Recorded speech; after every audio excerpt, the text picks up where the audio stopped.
How's it going, guys? It's Mr. Lone Wolf, and today it's a bit more of a messing around video. I'm gonna roll a bandit first of all. It's about the same as every day. Yeah, I'm gonna go back to the tree section in Black River, do a bit of tree slaying championships. I just wanted to test out some of the newer vehicles I've added. First up is the bandit. As you can see, horrifically bad turning circle. I think the only other thing that nearly hits those barriers when you turn around is the twin steer, and at least that has the excuse of being like 50 foot long. Yeah, it was a good little excuse to a tiny little test drive on the way. There's a little route through the field and smashing some pumpkins that last time it actually deletes your truck quite a lot, so it's sort of just a quick fly through there to see how bad it affects the truck. This section of road along here as well, I've mentioned this before, it's a lot more resistant than it would appear. It's been like that for a while, so it's not like, I would say, since they've added the new maps, but you don't see it too well in that because I just stayed in high gear, but you'll see it in a few of the others that it slows you down a lot considering it's a dirt track. It's not even really, I wouldn't even class it as mud. Yeah, this is the little cut through section. Wow. A made up cut through section. But yeah, as you can see, it deletes everything pretty damn well. The tyres take a bit of a whack, the suspension does, but it didn't damage the engine or anything. And yeah, for the tree killing, it's mainly the engine that's going to get nailed anyway, so I may as well preserve that as much as I can. The suspension and everything isn't really going to be an issue. I did drive something through here the other week, or whatever, that went through there pretty well. That muddy ploughed field, yeah, holds up quite a lot of stuff. This thing, even though it's got plenty of power, it's got the big custom muds on it, wasn't doing too well. And then along here, I had a bit of a feeling with the bandit. I suppose it could only go one or two ways, but I do feel like this thing doesn't weigh a hell of a lot. So yeah, I wasn't holding my breath for it just absolutely nailing all the trees, but still, when it didn't, it's still a bit disappointing. It also smashed its engine to bits pretty well, so even if I made it through that side in one go, yeah, I don't think I'd be making it through both sides anyway. And by then, yeah, I went for another run up. It's just not got the weight to it. So next up is this thing. I mean, goddamn. Like when she says, "Does my ass look big in this?" And you're like, "What? What? What ass?" And you're like, "Oh, you mean that little thing?" Sorry, I thought that was a planet. I thought that was Uranus. Yeah, I'm thinking this thing's got a bit of a hippo vibe to it. It looks like a little hippo to me. Well, not so little hippo, like a big fat massive hippo. Yeah, so hippo might be its new name. As for driving it, I don't know if anyone else has been driving it sort of long term. When you're going through the mud and everything else and you're going pretty slow, it doesn't make the world of difference, especially if you kind of sit into the natural tracks that have been carved out through the different roads. But driving on pavements and all that, yeah, it feels too slow to steer to me. It's by the time you've steered one way, it takes so long to go back the other way, and if you get anything like that, I just had a little drift going, I have to steer into it to correct it, and I have to steer long enough for it to kick in and actually correct it, but then as soon as it does correct it, you can't steer straight again to get back out of it, so I'd swerved over to the right, hit some of them rocks and all that. Yeah, I mean, it's not something I'm going to be hauling around a hell of a lot. I've not really had much reason to use this thing, because I think the only things you can do with it is haul that heavy trailer with the rocks on flooded foothills and that. And yeah, that's locked until I've done all the other conveyor belt missions and all the rest of it, so to be honest, apart from a little test drive of this thing, I haven't really done a hell of a lot with it. Fuel on the back, I don't really, yeah.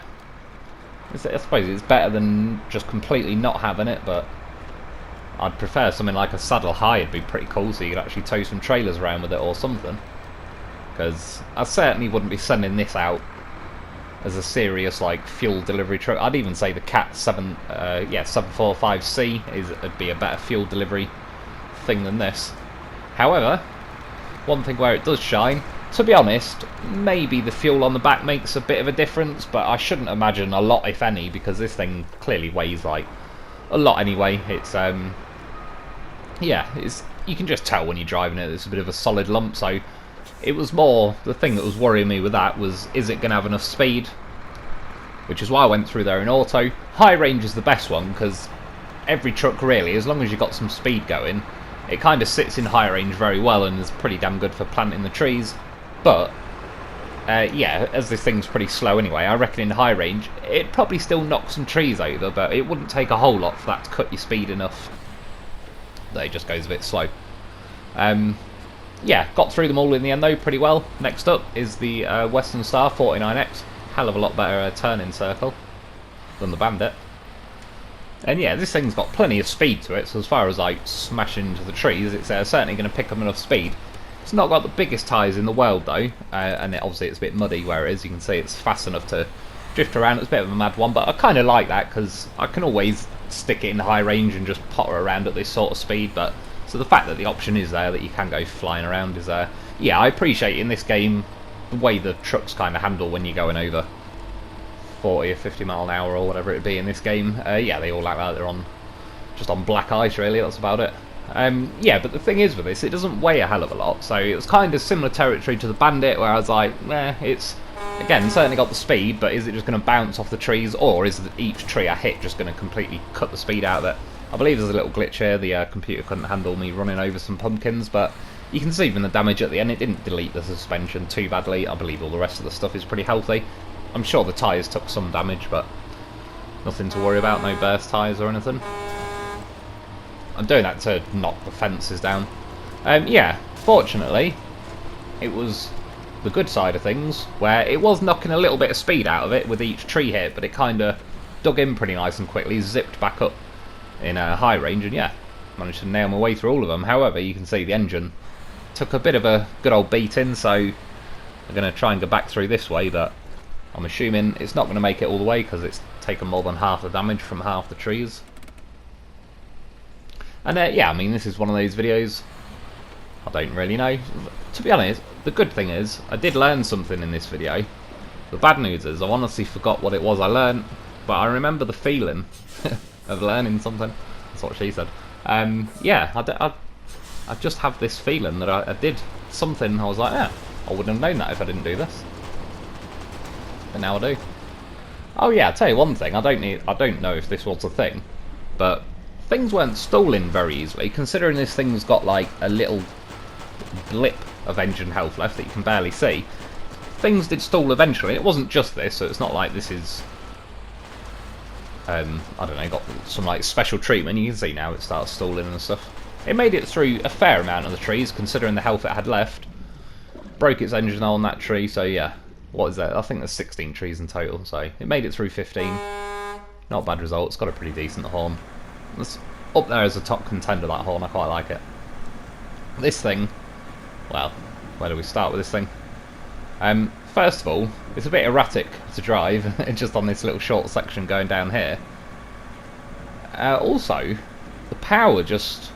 I'm sure when I first drove this thing, I was like, well, actually, the power doesn't feel all that bad, all things considered. Yeah, see this section here, look at it, absolutely stopped it in an advanced special gearbox in 5th out of 5th or whatever it was, which pretty much stopped me dead, so I don't know why that terrain there is a bit OTT, but yeah, this thing also feels like it does want to jump back down to 1st gear, like once you're in 5th, it's not too happy about maintaining it, so it'd be nice if they could up the power or stick a different engine in this. Obviously cutting through it, it doesn't really go fast enough that it was going to smash itself to pieces. That said though, some things can be a bit trollish and just, even if you hit them at a few mile an hour. As for the little ploughed field, again, considering it's a forklift and I don't know, I'd kind of assume this thing would be horrific. It isn't as bad as I thought it'd be across mud. It's just still, there's not a lot of use for it, and yeah, the 4-wheel steering is good, but sometimes a little bit too good. Go like, well, I've shown it on videos before, and they do a 180. They're just trying to correct the steering a tiny bit, because I know I'd hit the tree slightly to the left, and I can't add little enough input to just move over a bit. I kind of moved over to the other side, but either way, there's no way it was knocking a tree over. Yeah, back up for the A&K. This did pretty bloody well last time. Yeah, I didn't take too much damage there, actually, all things considered.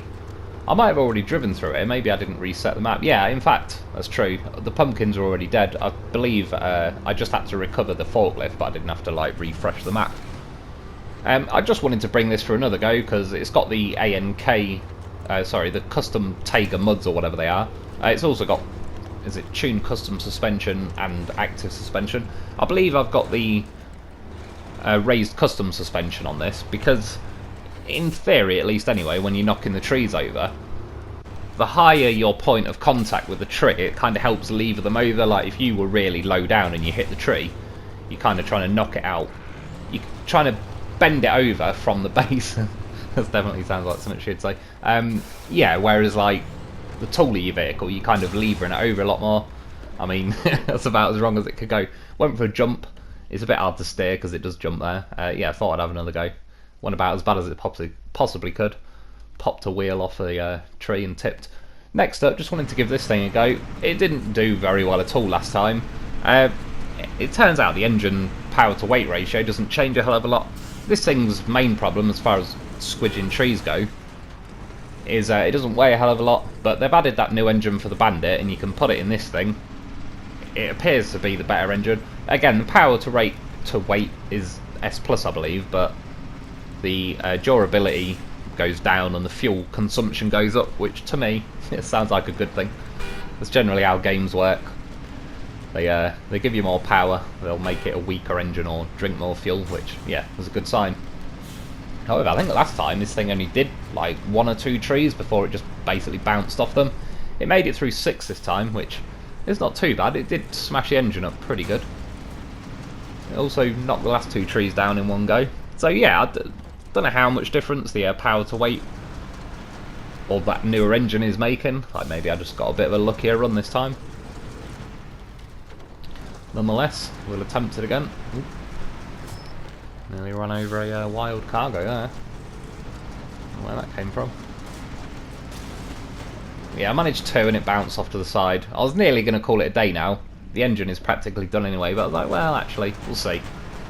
And again, I believe, stalling wise, considering it is, you know, 95% gone or whatever, I actually managed to wrench that tree out of the way as well. Yeah, it didn't actually stall for a little while.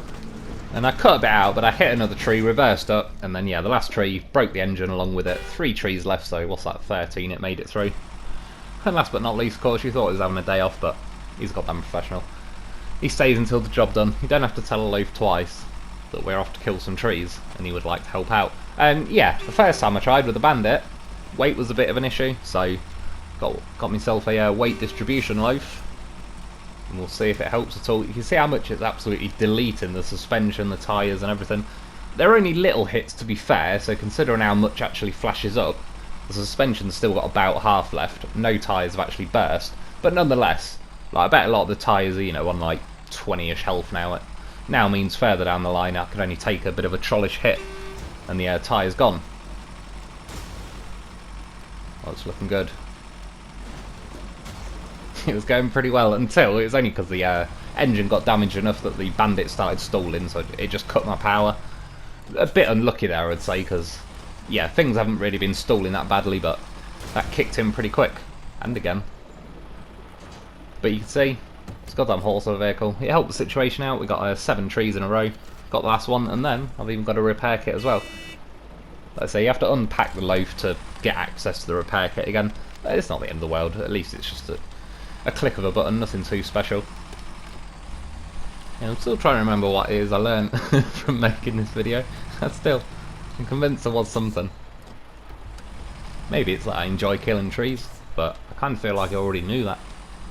It feels like a very old feeling. One of the most natural feelings there is. Nice little jump there, if I do say so myself. And yeah, things are looking pretty good. Like, go on.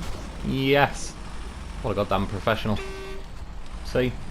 One of the many reasons you get yourself a loaf, because you can make your Bandit do things it couldn't do before. And I've still got a quarter of an engine left, and it's not really stalling. Even take out another tree. Go for this one, Predator tree. It is in there somewhere, I've seen it earlier. There you go, it's made a noise. And lastly, I wanted to see if the adding a big fuel tanker to the back helped the situation at all. Made it through 7 again, started stalling, so about the same. However, I haven't got a goddamn horse or a vehicle with me that I can fix this thing, so it's already pretty unhealthy. It can't even drive itself over that hill now. I believe those trees do get caught up in the chassis a bit. And you'll see now though, just as I'm reversing, not even really hitting anything, I just start taking a load of damage on my suspension and tyres. I think it's just a little tree, a little twiglet that's sat on the floor, but yeah, starts annihilating an all-wheel drive monster truck wheeled truck for some reason. Yeah, managed to get a few trees, but as you can see, maybe having the chain tyres, they're not the best type of chains, I don't know, but they might have cut through the mud a little better and made my run up a little bit smoother. But either way, the limiting factor really with this is the fact that it's just not got enough engine health to get all the way through. I could have stuck a roof rack on as well, so I get that, but I didn't. What can I say? Smokes quite a bit as well while I'm looking at it. Yeah, that's about it for today. Not really a whole lot to be learned other than killing trees is fun. This little area is the farm in Black River. That's about it for today. I hope you enjoyed. Thanks for watching, and I'll be back soon.